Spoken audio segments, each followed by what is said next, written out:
Hello, my name is Roima Kahoya, and this is a We Talk on internal racism and systemic racism. Good evening, everyone. My name is Haris Alias, and today I'm going to be giving a presentation on A Soldier's Story, which is a movie. And this is my We Talk. Now, a week or so ago, my media and race class watched the movie A Soldier's Story, and in this movie, we were able to identify certain aspects of both internal racism and systemic racism.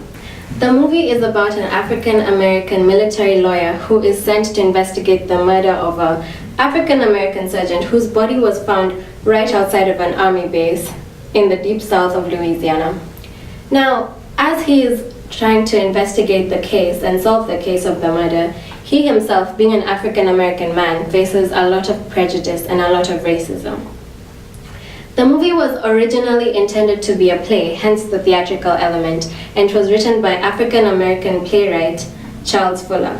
Fuller himself joined the army in 1959, and so he was able to draw from his experience to influence the movie in an authentic way.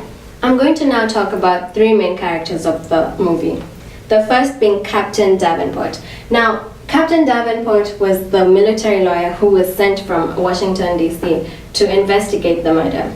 He plays a major role in this film as a form of representation for these soldiers who have never seen an African American like themselves in such a position of power.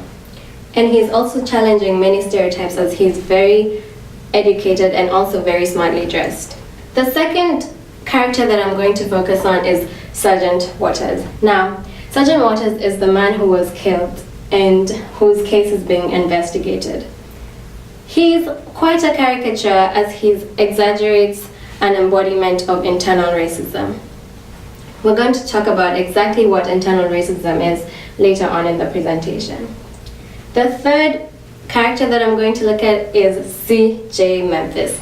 Now, C.J. Memphis is a caricature as well because he embodies the stereotypical African American male. He's both a great entertainer and also a great sportsman, but he's not the smartest tool in the shed. So what is internal racism? In the society that we live in, we're constantly bombarded by subliminal messages, and these messages can cause a person to develop a form of internal racism. Well, internal racism happens when a person begins to dislike or not identify with the racial group that they belong to. And also, it can happen that they also begin to dislike other people who belong to their racial group. And how does this happen?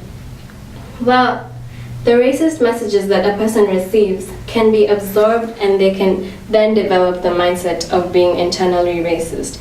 And this manifests itself in so many ways, resulting in either hatred of themselves because of their race or other people belonging to their racial group. So what causes internal racism? Well, there are two main reasons that can be looked at. The